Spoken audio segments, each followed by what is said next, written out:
uma conversa sobre o caso da Camargo desse ano, e que é a forma de atração de muitas pessoas, né? São muitas pessoas que chegam na arbitragem, conhecem o ambiente de arbitragem por causa das competições. E é realmente muito interessante falar sobre isso, porque para mim foi um ambiente que me transformou bastante.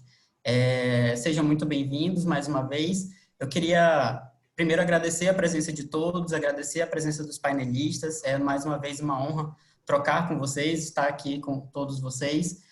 Falar que quem não conhece o NEA, recebeu aí o link ali na postagem do LinkedIn do Danilo, do Matheus ou da Emanuele, se interessou um pouco sobre essa discussão. O NEA é uma instituição que visa propagar a arbitragem no Norte e agora com esse alcance nacional, né, graças a esses meios tecnológicos atuais e ao atual cenário. Nós estamos aqui para trocar, nós estamos disponíveis para debater, para o que vocês precisarem, procurem. Nós temos um site, nós temos o Instagram, então, se quiserem nos seguir, é @nearbitragem, e a partir dali vocês vão ter os nossos contatos, vão ter outras formas de trocar, né? Desse processo que a arbitragem é um processo de troca, é um processo de crescimento de todos juntos. Bom, eu tenho aqui comigo o Danilo Brum, o Matheus Lima e a Emanuele Araújo. Eles são os nossos painelistas. A gente tem uma discussão enorme pela frente, então eu não vou falar muito. Eu vou passar já daqui a pouco para o Danilo, que vai iniciar o nosso formato, para quem já quer se adiantar um pouco.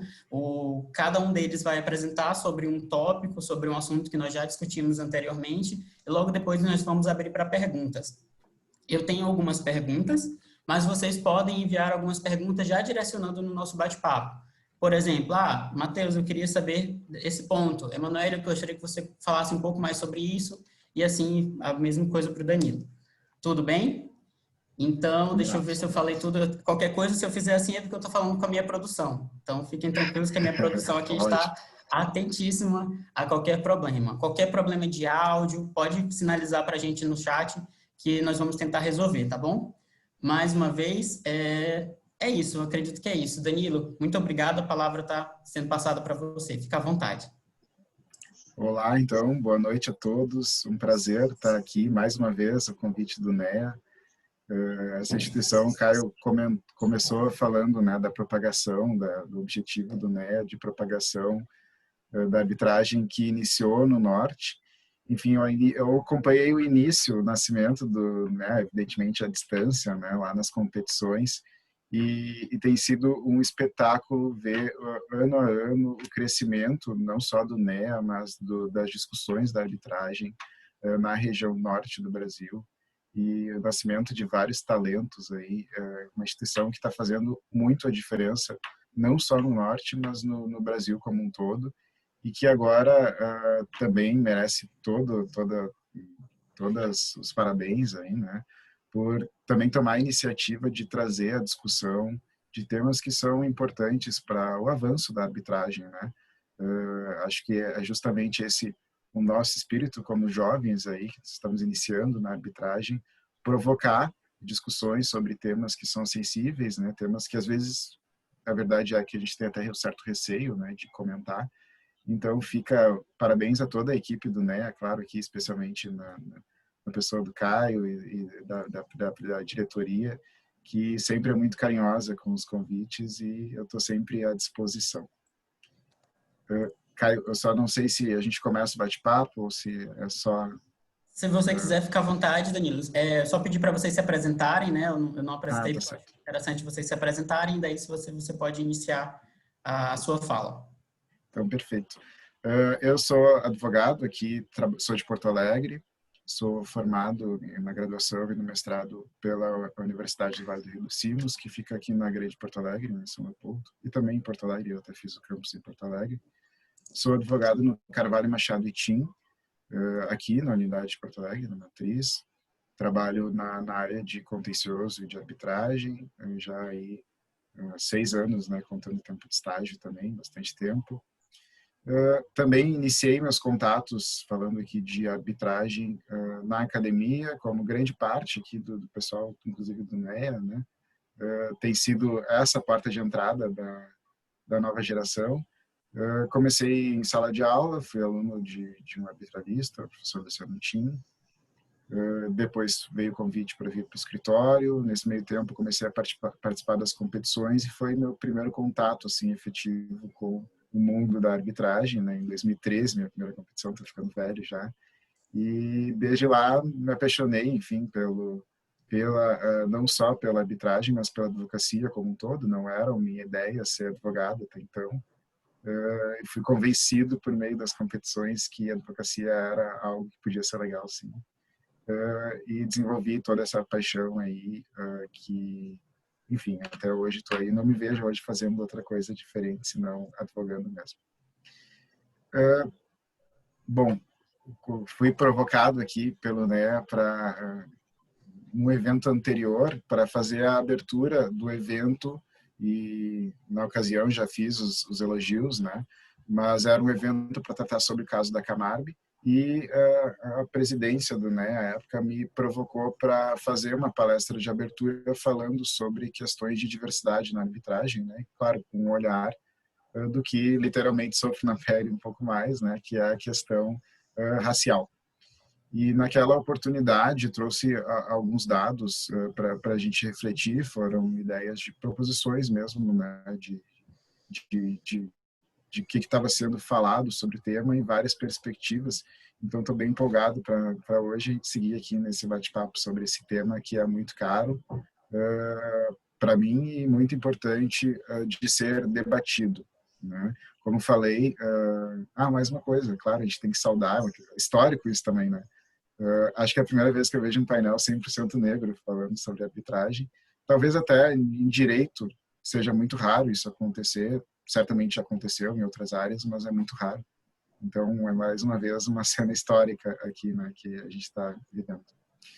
E, enfim, falar sobre diversidade e arbitragem, a escolha do tema aqui do seminário, muito importante. Ontem falaram sobre as questões mais específicas de gênero, né? E hoje ficou o tema da diversidade racial. Esse tema, ele tem uma abordagem assim bem diferente das questões ligadas ao gênero. E claro, a gente nunca não existe ranking, né, de maiores dificuldades, menores dificuldades. Dificuldades são dificuldades e ponto, né? Preconceitos são preconceitos e ponto. Não existe hierarquia entre preconceitos. Mas a questão racial, isso acredito que não vou encontrar grande resistência com os meus colegas de painel, ainda está um passinho atrás no desenvolvimento nos últimos anos, aí, não só em matéria de arbitragem, mas em advocacia como um todo, né? A gente já vê debates bem avançados nas questões de gênero, nas questões LGBT, um pouco mais, né, também. Mas na questão racial, os debates ainda são muito iniciantes, muito tímidos e poucas vozes por aí falando. E isso, consequentemente, repercute também na representatividade dentro das instituições, né? A gente fala aqui de arbitragem, então, dentro dos escritórios, dentro das câmeras, né? Dentro do universo da arbitragem. Então, ao mesmo tempo que é uma honra estar aqui, acaba sendo um pouco triste, né? De ter que ver, eu que me considero ainda jovem, né? Apesar de estar ficando velho, mas iniciante aí na carreira, tendo que estar aqui falando em nome de advogados negros, né? Certamente a dificuldade para achar palestrantes é muito grande e possivelmente não encontraram alguém que tenha um cargo de sócio, um cargo de liderança que pudesse estar aqui falando sobre esse tema. Então, ao mesmo tempo que me deixa honrado, também me deixa um pouco triste e frustrado, porque é uma batalha diária, né, de nós que somos jovens, não encontrar uma referência à nossa frente que possa, enfim, guiar as nossas experiências, né? Isso a vida inteira foi assim e, ao que tudo indica, infelizmente, para mim, vai continuar sendo até o final da vida, mas, ao mesmo tempo, é super importante estar aqui, porque espero que esse evento sirva de inspiração para quem está começando a carreira e também para todos que quiserem debater sobre o tema. O primeiro tópico assim que gostaria de falar aqui é sobre como tem sido a importância da diversidade, né, na linha da minha última fala. Afora, claro, as questões pessoais, né, as predileções, que, enfim, tirando as questões morais, né, vou focar um pouquinho mais em justificativas econômicas. E qual que é o objetivo disso? Não é economizar a diversidade, não é tornar econômico, monetarizar, não é isso. Mas encaixar a questão da diversidade dentro de uma lógica econômica, né? Porque quando a gente fala de arbitragem, normalmente a gente está falando de empresas, e empresas operam numa lógica econômica, e é importante que a gente consiga dialogar com esse linguajar econômico, né? Enquadrar a diversidade dentro desse contexto, até que para que a gente consiga dialogar, né? Não ficar cada um falando numa linguagem distinta, e isso acabar dificultando o progresso das questões raciais, né? Então, existem diversos dados por aí que retratam assim as questões de diversidade e tentam trazer impactos econômicos disso, né, do quão é importante a diversidade, mas alguns mais recentes que a gente poderia destacar, até o mais recentes de todos, né, talvez, dos maiores, assim, é a pesquisa da McKinsey, que foi lançada recentemente, esse ano, que tem justamente esse tema de tratar sobre, levantar dados sobre a diversidade na América Latina, e aí fazendo paralelo com o Brasil. E os dados são assustadores, né? Primeiro, tratando de macro, assim, né? Eles chegam a conclusões que o aumento de diversidade nas organizações tende a aumentar exponencialmente a questão da lucratividade, questão de inovação e a questão da felicidade dos membros daquela instituição. Né? Claro, quando eles falam em diversidade, não é apenas a racial, mas diversidade de gênero também, e eles destacam bastante LGBT também, né? Essa propensão ao aumento na lucratividade decorre justamente por juntar pessoas com origens, pensamentos diferentes, né? E isso aumenta a inovação, e inovação, já dentro de uma lógica econômica lá de Schumpeter, né, é a válvula propulsora do sistema capitalista.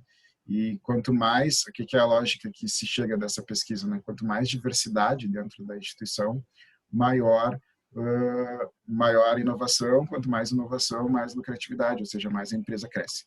Só que o que preocupa desses dados é que quando se faz um paralelo, especialmente entre América Latina e Brasil, a questão racial ainda é muito incipiente aqui no Brasil. E isso ficou muito claro nesses dados.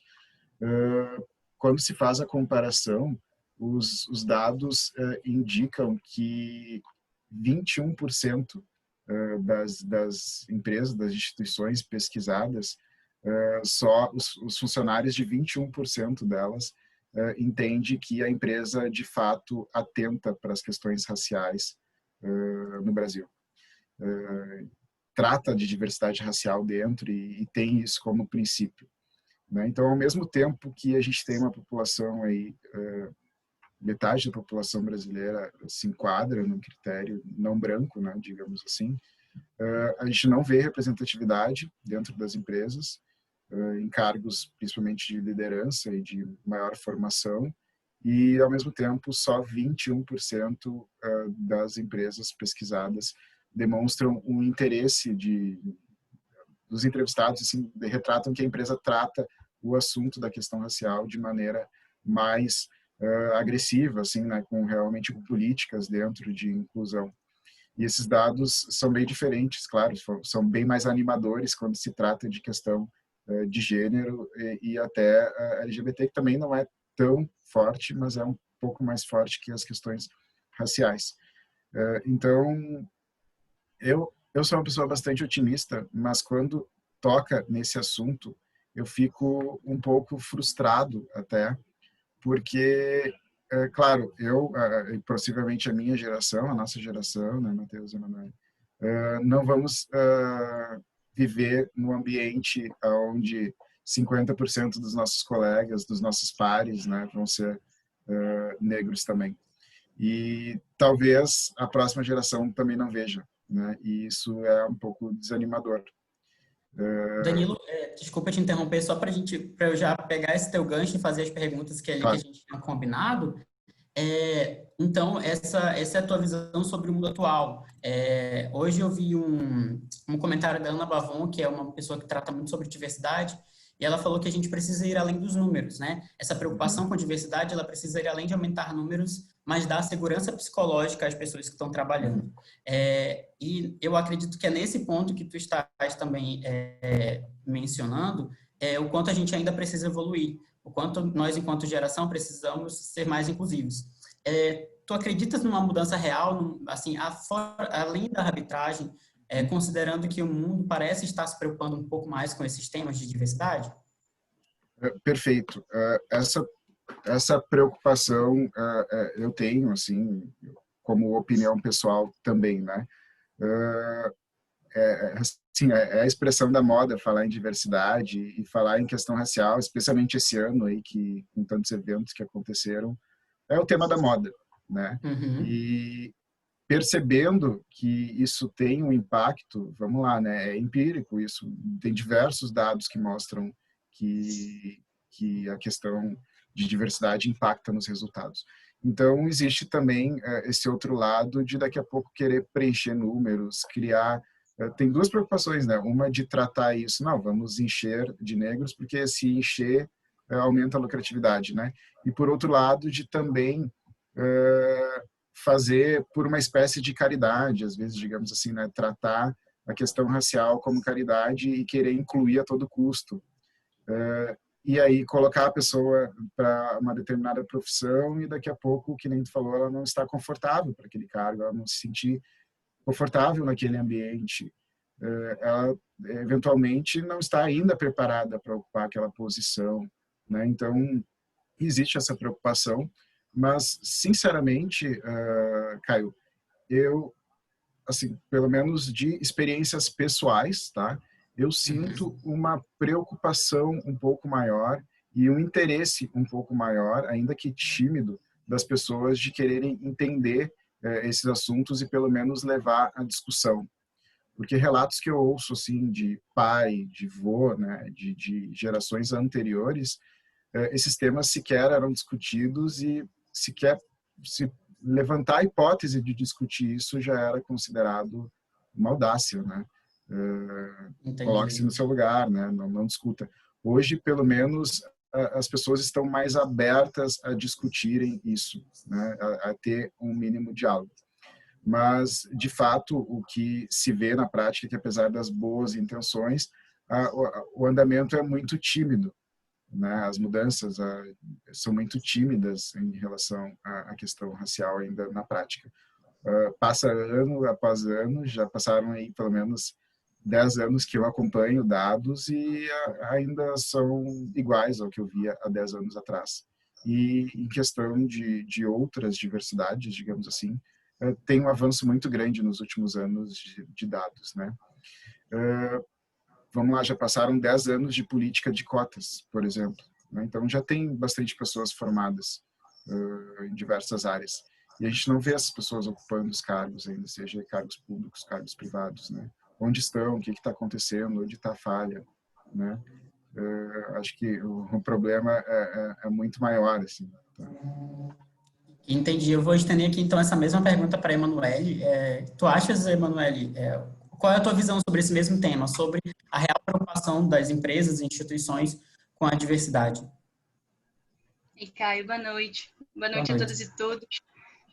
Preciso me apresentar desde já ou espero o Fica à momento? vontade. Se você quiser se apresentar melhor depois, pode ficar à vontade antes da Fala. sua fala. Tá bom, vou respeitar a fala do Danilo para não bagunçar muito o circuito, mas, novamente, boa noite a todas e todos. É um privilégio estar nessa organização do NEA. Agradeço especialmente por incluírem 3 pessoas negras dentro de um painel. Eu acho que isso é inspirador para muitas pessoas que estão chegando. A gente vai conversar mais sobre isso com calma. E continuando a mesma pergunta do Danilo, se eu acredito numa real mudança, se eu acredito que esse momento favorável, né? Todas essas discussões sobre a questão racial. Eu acho que a gente passou muito tempo sem falar desse tema, né? A gente está falando de um país que sofreu a escravidão por 3 séculos. E a escravidão acabou há menos de 150 anos atrás. A gente vive ainda heranças escravocratas. Isso precisa ser discutido, isso precisa ser trazido à baila. Eu acho que reais mudanças só vão de fato acontecer quando for possível, quando derem mais espaço, derem mais voz, derem mais espaços de fala, de fato, né? Que eu vou trazer um pouco na minha abordagem é que o problema não é que não existem negros em determinados espaços. Existem negros em todos os espaços. Em todos os lugares que a gente vai, tem negros. Se é uma audiência arbitral, se é em um lugar luxuoso, todos os lugares têm negros. O problema é a posição que eles ocupam. O problema é a gente só se perceber alguma identificação em uma pessoa com instrução baixa. A gente precisa fazer esse pessoal que está entrando na faculdade, que hoje a gente já tem uma mudança substancial, como o Danilo trouxe. Nós estamos com mais de 10 anos da lei de cotas no Brasil, estamos tendo mudanças, mas não basta dar um espaço como estagiário e não permitir a pessoa crescer, não permitir alcançar lugares mais altos. O problema não é espaço. Negros têm, espaços têm. O problema é a posição específica. A partir do momento que você qualifica os negros, que você reúne, que você diz que eles podem, você diz que para você está difícil, mas que juntos a gente consegue construir algo, as coisas começam a mudar. Minha opinião pessoal sobre muitas empresas, muitos escritórios estarem promovendo questões de diversidade, para mim, quanto mais falar, melhor. Sinceramente, nos silenciamos por muito tempo. É o momento de discutir, é o momento de trazer à baila. O que a gente não pode aceitar é a hipocrisia, é a questão racial ser tratada somente como vitrine. Nós temos você divulgar que ter políticas, mas na prática, quando você chega perto, quando você vai olhar a lupa, você não consegue ver realmente mudanças substanciais. Você não consegue ver negros no patamar de cima do escritório, você não consegue ver negros comandando empresas. Isso precisa melhorar. Acho que eu quero começar dessa forma. Boa. Eu vou fazer uma outra pergunta, que eu vou começar com a resposta do Matheus, pegando justamente a fala do Danilo e da Emanuele, considerando todo esse cenário, Matheus, tu acredita que a presença de pessoas negras nesses eventos, porque eu entendo que quanto mais a gente se vê nos lugares, mais muitos de nós vamos perceber que esses lugares são acessíveis. E essa é a nossa luta, né? Que negros se vejam nesses lugares altos, se vejam em altos cargos. Não adianta só colocar a foto do negro ali para dizer que tem algum tipo de diversidade na empresa, do gay, etc., quando, na verdade, essa pessoa não acessa, como a Emanuele falou perfeitamente, cargos de liderança, ela não fala, né, ela está ali só para fazer algum tipo de número, sem segurança psicológica. Matheus, tu acredita que essa representatividade importa também para essa alteração de mentalidade das pessoas negras? E tu acha que a tua presença, por exemplo, nesse painel e nas próprias competições de arbitragem, de alguma forma faz com que a representatividade alcance outros patamares?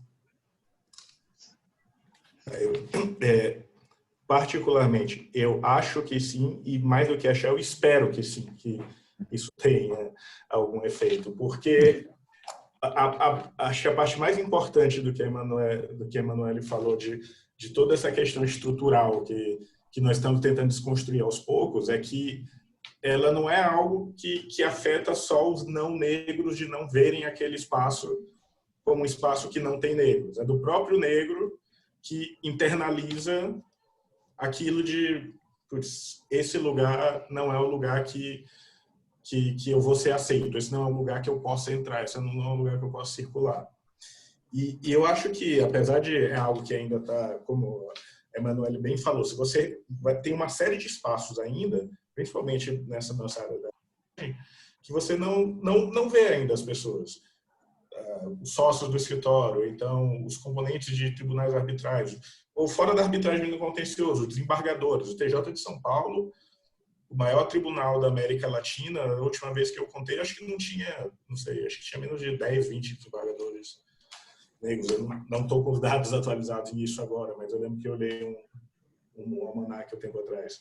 e como falar, se todas essas políticas, se isso é algo que vem melhorando, essas pessoas ainda são poucas e não são vistas, isso quer dizer que, para a grande maioria das pessoas que vai poder vir ocupar aquele espaço no futuro, ela não vai se enxergar ainda aquela possibilidade.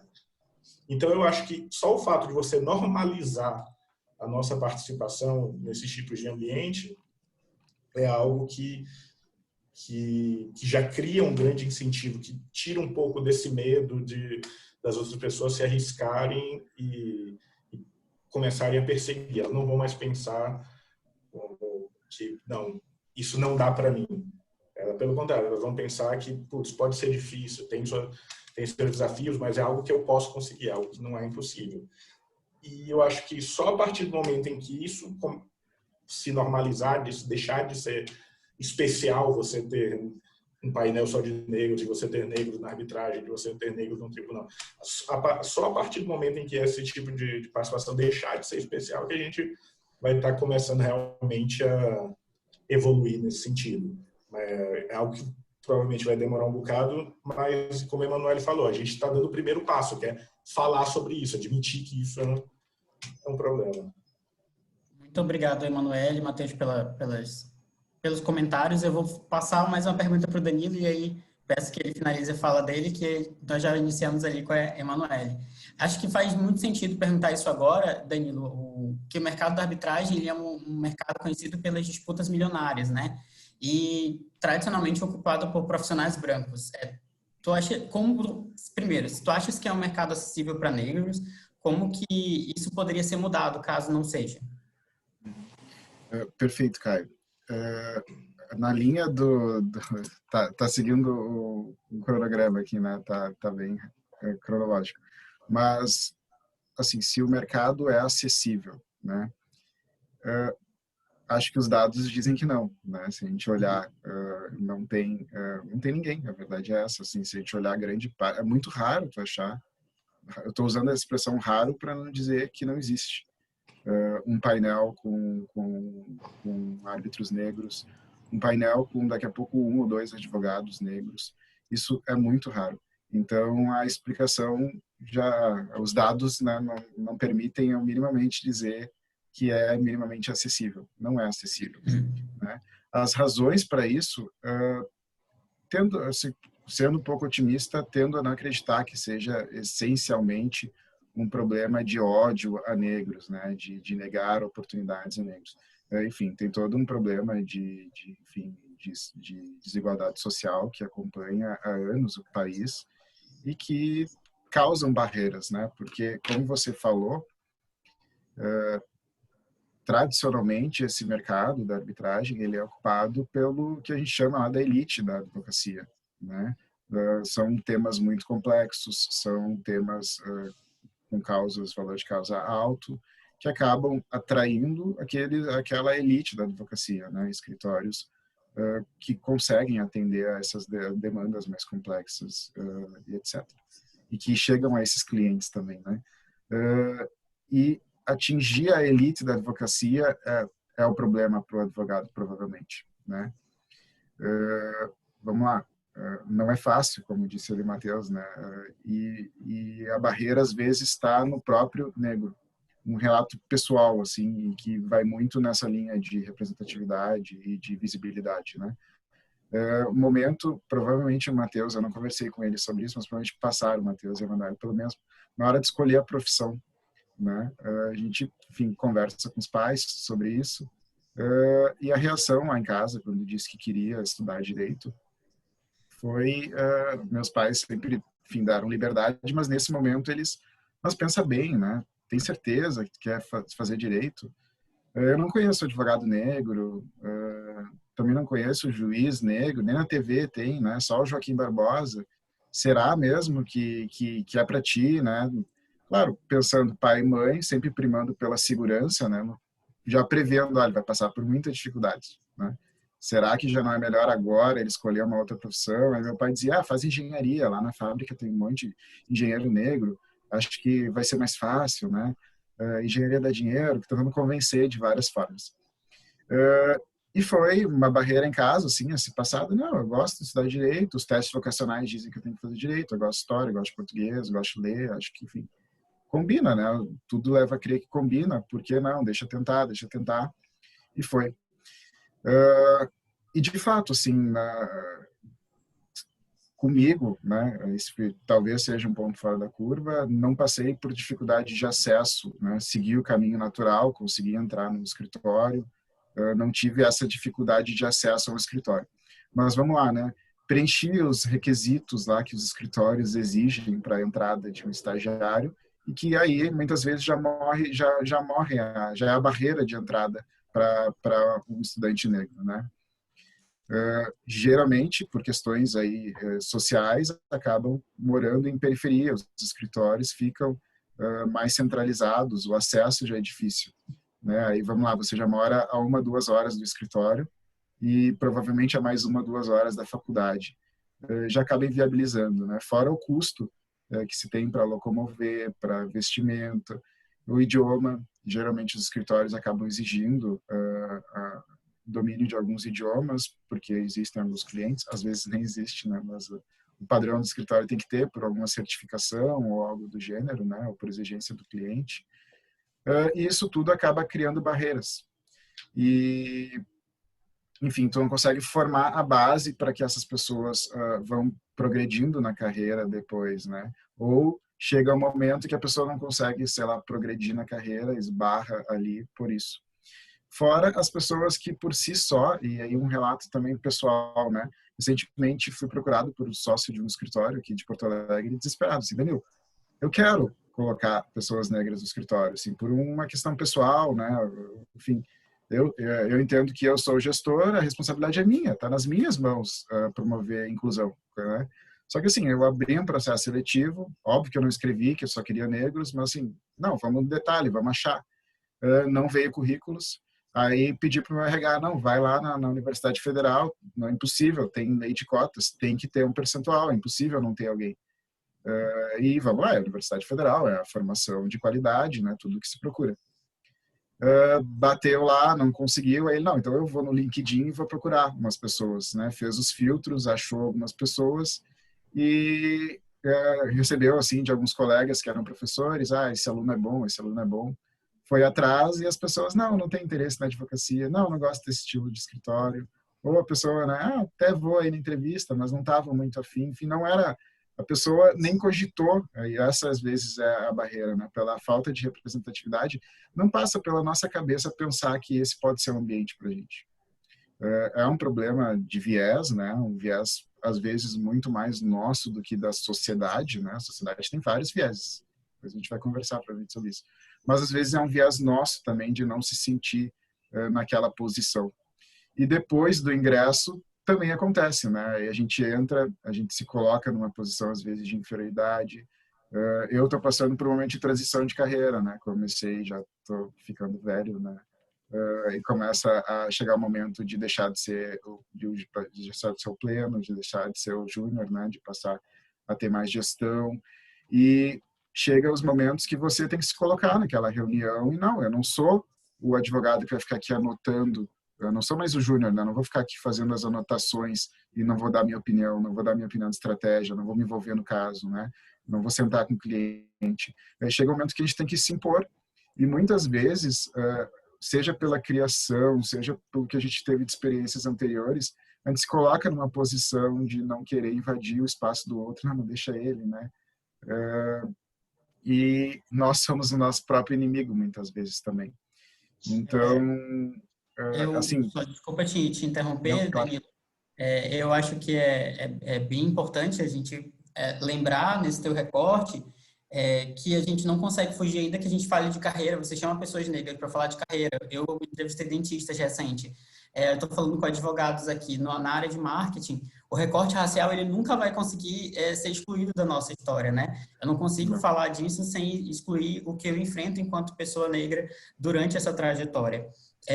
E aí, complementando de alguma forma, ou só mostrando mesmo meu pensamento, eu entendo que uma formação que nós tivemos, é que se a gente pensa na sociedade como uma casa, a estrutura da nossa sociedade ela é racista, né? O que segura a sociedade da forma como ela é justamente a exclusão de pessoas negras, né? A gente teve políticas eugenistas, nós tivemos vários momentos históricos nos quais eu acho que são resultados disso que você está falando. Resultam, na verdade, são geradores desse pensamento de esse lugar não pertence para mim, não pertence a mim, né? De alguma forma, a casa grande não é o meu lugar, né? Provavelmente seja esse tipo de pensamento.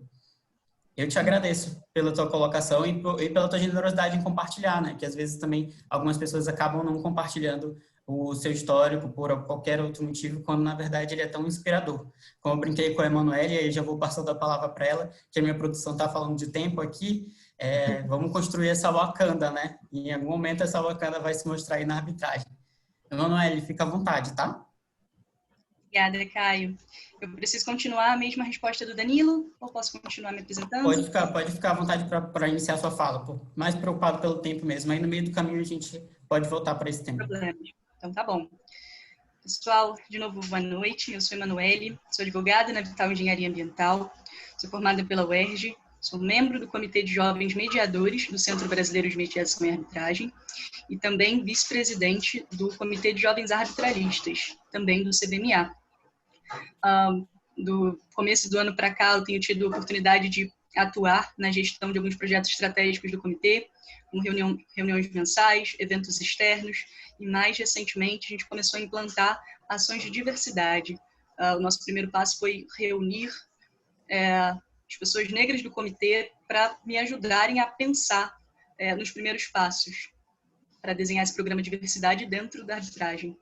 É um grande desafio ouvir o Danilo de forma tão próxima, estando na mesma mesa que ele, é um privilégio, porque desde 2017 que eu comecei a frequentar congressos de arbitragens, palestras, reuniões de arbitragem, eu só tinha basicamente o Danilo como referência. E parece que a arbitragem não é um lugar para você, sabe? Parece que a arbitragem, o espaço que você acabava encontrando, como eu falei lá no começo da fala, eram as pessoas que estavam servindo no Congresso, e tantas vezes vocês frequentam audiências arbitrais onde estão as pessoas negras, às vezes servindo o árbitro, às vezes cuidando dos filhos do árbitro, às vezes cuidando dos filhos dos advogados que estão presentes. E a gente precisa sempre se questionar, onde estão as pessoas negras?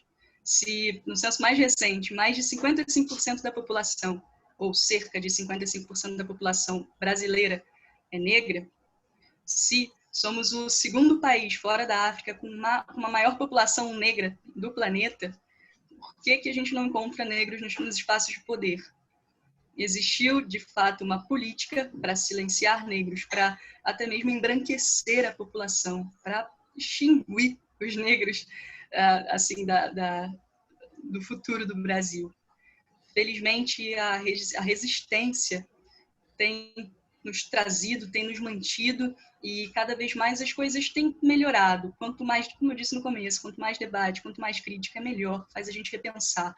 Eu acho que o meu papel aqui não é convencer nenhum grande gestor sobre a importância da diversidade, meu papel aqui não é convencer ninguém que já está muito bem colocado sobre a importância, sobre o ganho econômico da diversidade. Meu papel aqui é, de alguma forma, olhar nos olhos de jovens estudantes ou de jovens recém-formadas negras, de estudantes negros, e incentivar minimamente a eles continuarem investindo naquilo que eles acreditam. Quando o Danilo falou que os pais deles se surpreendeu quando ele decidiu seguir o direito, minha família ficou... Eu queria fazer, na verdade, ciências políticas, eles disseram, faz direito, tem concurso público.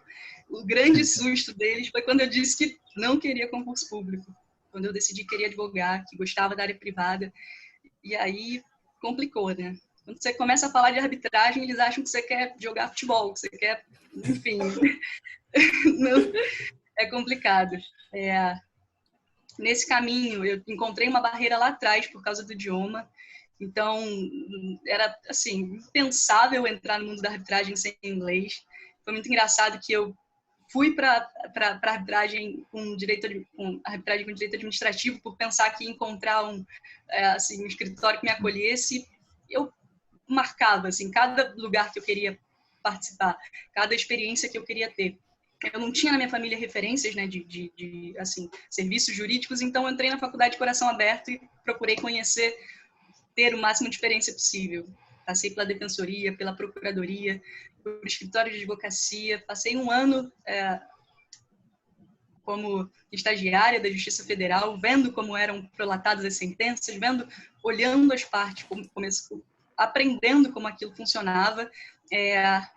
Foi sensacional, mas para mim, se eu quisesse seguir assim, um julgamento da arbitragem do direito administrativo, eu precisava pisar em uma empresa prestadora de serviço público. E foi isso que eu fui atrás, para ter uma experiência, e aquilo me apaixonou. Eu tenho aprendido muito, me sinto privilegiada, porque tenho e tive gestores que investiram em mim, que acreditaram em mim.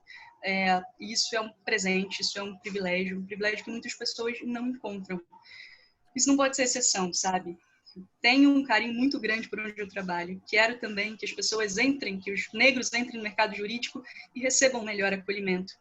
Eu queria falar assim alguns trechos de uma poesia que o Mandela recitou na posse dele, da presidência, e queria que vocês prestassem um pouquinho atenção. Eu prometo que é curto, não vai tomar muito tempo. Caio, mas qualquer coisa você me interrompe. Você tem toda a liberdade. Nosso medo mais profundo não é que sejamos inadequados.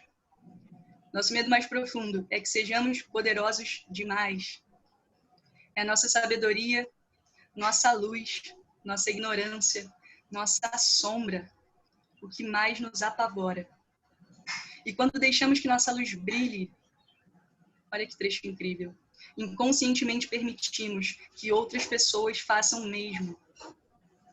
Quando nos libertamos dos nossos medos, nossa presença automaticamente liberta outras pessoas. Eu acho que quando a gente traz o racismo para a mesa, a gente fala justamente de prisões. Não tem cadeias de fato, os negros realmente não trabalham naquele regime absurdo de 200 anos atrás, mas a gente percebe cadeias muito reais. Se eu for falar sobre minhas experiências raciais, eu costumo destacar que eu me percebi negra me preparando para a competição da Camargue. Eu estava no time do CJM, do CDMA, e tive a sorte de ter uma coach que se autodeclarava negra, a Luísa Tavares. Não sei se ela está ouvindo a gente, mas isso mexeu comigo, porque eu preparava, eu virava à noite, passava o final de semana completamente dedicada para aquilo, me esforçava muito, mas quando eu chegava nos treinos eu esquecia absolutamente tudo do que eu tinha estudado. Na Camargue eu chorava, meu corpo travava, mas eu consegui forças quando ela me incentivou a assumir o papel de representatividade para meninas que estariam ali procurando referências. E foi ela que me explicou que eu não era só travada, que eu não era como o Renan Santos, que é do nosso grupo a Wakanda do CJA, né, o grupo de arbitralistas negros. Ele falou em uma oportunidade, eu descobri que eu não era tímido, eu era negro, sabe? Uau. Existem situações, existem espaços que quando a gente ocupa, você se sente muito mal. Eu me senti assim quando comecei a frequentar o CJA, e sabe aquela sensação de vestir a melhor roupa, de usar o melhor sapato, mesmo que seja o mesmo sapato em todas as reuniões, mas era o seu melhor, sabe? Você chega naquele espaço e você quer aprender, mas ao mesmo tempo algo te diz lá dentro que você não merece, que você não está à altura. Parece que aquele espaço não pode ser seu. Eu não sei quantas meninas que estão começando na arbitragem, começando na advocacia privada, que estão dando esses minutinhos da sexta-feira à noite pra gente, mas eu acho que não tem outro caminho a não ser focar muito no que você quer, focar muito nas pessoas que te inspiram e seguir a sua intuição e principalmente se juntar a pessoas que têm objetivos comuns. Mexi no roteiro todo, né, Caio? Me desculpa. Nada, que isso. Fui falando. Eu falei que eu ia me emocionar nessas falas, eu já segurei o choro aqui várias vezes. A gente não consegue, né? É como eu falei, a gente não consegue fugir. E aqui, usando palavras, como pode ser, mais coloquiais, o negro, a gente, enquanto pessoa negra, nós sabemos que o rolê é dobrado. Ter acesso é difícil, né? Ter acesso não é uma coisa fácil. Então, e aí fica a deixa para quem estiver ouvindo cobrar no seu escritório. Por que que estão cobrando em inglês quando a gente não usa o inglês? Por que aqui nessa minha equipe de arbitragem não tem uma pessoa negra? Será que não tem outra pessoa que a gente possa incluir? Será que os nossos oradores não podem, nós não tem como incluir mais pessoas? É o papel de todo mundo, né? Emanuele, eu queria que falasse um pouquinho mais, né? Uma das perguntas que a gente tinha programado era justamente essa. Quando a gente está falando de recorte racial, já existem números alarmantes. Quando a gente fala de mulheres negras, é um recorte ainda mais alarmante, né? Caio, na arbitragem brasileira está bem complicado, hein? Esse é o terceiro evento que eu tô vindo, que eu vejo uma mulher negra sentada para falar. Dois deles eu estava como palestrante. No anterior eu chorei muito mais do que eu estou emocionada aqui. Esqueci absolutamente tudo que eu estudei. E em outro que eu fui era uma colega do CJA, né? Foi um evento do CJA com o CJM, que promoveu esse debate sobre, enfim, equidade racial. E é um absurdo. É um absurdo a gente sentir falta dessa referência, sabe? Kai, como eu te disse, quando você vai a um congresso, quando você vai a uma palestra, quando você vai a um lugar e as referências da mesma cor que você, assim, estão em posições muito simples, sabe? E, assim, zero desmerecimento com posições simples. A minha mãe foi a vida toda diarista, foi dessa forma que ela me criou excelentemente. Meu pai foi a vida toda porteiro. Sou muito grata por essas profissões. A questão parece que a todo momento a sociedade tenta te dizer qual é o teu lugar, sabe? E exige mais coragem. Por que o rolê tem que ser dobrado pra gente, sabe? Não faz sentido. É engraçado que se eu tive um momento que eu me descobri negra, eu tenho uma amiga também maravilhosa do comitê, que é a Amanda Honório, que ela é retinta, e ela riu quando eu disse o momento que eu me descobri negra e falou, cara, eu sempre fui negra, e assim, não teve esse negócio de qual momento eu me descobri. A gente tem privilégios também, sabe? Eu não posso dizer para você que eu sou a mais prejudicada, não. A gente percebe que, de acordo com a cor da pele, as pessoas vão enfrentando mais dificuldades. Isso precisa melhorar urgentemente. Isso precisa melhorar. Referência para meninas. É muito triste que, quando a gente olha para a arbitragem, para a advocacia privada, a gente até encontra mais referências na arbitragem, é um meio realmente muito complicado. As mulheres negras parece que não estão aqui. E se elas não estão aqui, a gente precisa sempre se perguntar onde elas estão. Quando a gente abre os jornais todos os dias, as mulheres negras estão reclamando de leitos nos hospitais públicos, as mulheres negras são apontadas nas altas taxas de feminicídio. Por que elas não estão aqui? A gente precisa mudar essa cultura e existem instituições extremamente comprometidas com essa mudança, felizmente. Felizmente, eu, como falei lá no começo, eu não estou nem aí para qual a intenção da instituição. Assim, eu não me preocupo com moral, eu me preocupo realmente com a transformação objetiva que está sendo alterada. Porque a partir do momento que você coloca alguém que representa, de fato, mulheres negras, estudantes negros em lugar diferenciado, as coisas começam a mudar. Eu estou aqui porque alguém olhou de forma diferenciada para a causa negra. E essa pessoa é o Mergner, que eu já vi até que botou um comentáriozinho. O Mergner é o presidente do CJA, é uma pessoa trans, não binária, e foi incrível quando ele me contou. Eu fui a duas audiências arbitrais e procurei pessoas negras e não tinha pessoas negras. Não tinha pessoas negras, senão aquelas que estão de cabeça baixa ali no canto, para limpar o corredor, para servir um café. Como eu falei desde o começo, existe espaço, existem pessoas negras em todos os lugares. O problema é qual o alcance da voz delas e se elas têm voz. Tenho eterna gratidão ao Mergner. Quando teve processo seletivo para diretoria, ele estava me incentivando, pediu para não desistir. E uma coisa, eu estava no comitê há 3 anos e quando veio o processo de diretoria, eu não tive coragem de me voluntariar, de falar, putz, eu acho que eu me enquadro nessa vaga, mesmo olhando a vaga e falando, nossa, eu queria muito aprender a fazer as coisas acontecerem, sabe? Porque, assim, o comitê ele tem alguns braços, a diretoria executiva, ela tira o negócio do papel, ela tem que fazer o comitê girar. E eu olhava para o Mergner, olhava como ele trabalhava e falava, eu quero parecer, sabe? Eu quero aprender a ter essa expertise. Mas não me voluntariei. Eu precisei receber um e-mail dizendo que o meu perfil se enquadrava e eu fiquei emocionadíssima. Assim, caramba, parece que alguém viu alguma coisa boa em mim. Então parece que eu não sou tão atrapalhada assim, sabe? E hoje eu falo com muita tranquilidade, falo com assim, razoável fluidez, mas lá atrás alguém precisou acreditar, alguém precisou dar um empurrão, sabe? Vai, entra, vem junto. E aí a mesma coisa quando eu me voluntariei para vice-presidente, parece que você nunca está adequado, sabe? Você nunca está no mesmo nível. E, nossa, isso é uma mentira, né?